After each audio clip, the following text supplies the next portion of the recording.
తూర్పుగోదావరి జిల్లా కొవ్వూరు నియోజకవర్గంలో కూటమి నేతల అండదండలతో ఇసుక మాఫియా బరితెగించింది. గోదావరి ఇసుకను అక్రమంగా సరిహద్దులు దాటిస్తున్నారు. కొవ్వూరు తాళ్లపూడి కేంద్రంగా రోజుకు 200 లారీలకు పైగా ఇసుకను హైదరాబాద్కు అక్రమంగా తరలిస్తున్నారు. లారీకి 50,000 నుంచి 70,000 వరకు వసూలు చేస్తున్నారు. రోజుకు 1,50,00,000, నెలకు 45 కోట్లకు కూటమి నేతలు దండుకుంటున్నారు. అయినప్పటికీ ఇసుక మాఫియాపై మైనింగ్ అధికారులు కన్నెత్తి చూడకపోవడంపై విమర్శలు వెల్లువెత్తుతున్నాయి.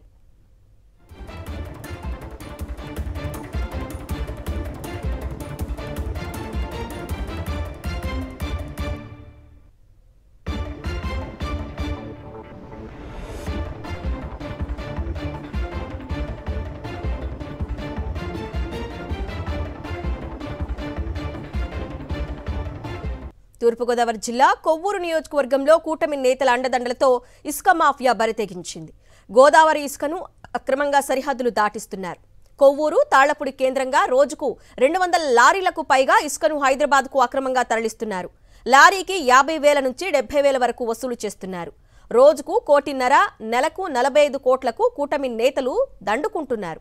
అయినప్పటికీ ఇసుక మాఫియాపై మైనింగ్ అధికారులు కన్నెత్తి చూడకపోవడంపై విమర్శలు వెల్లువెత్తుతున్నాయి.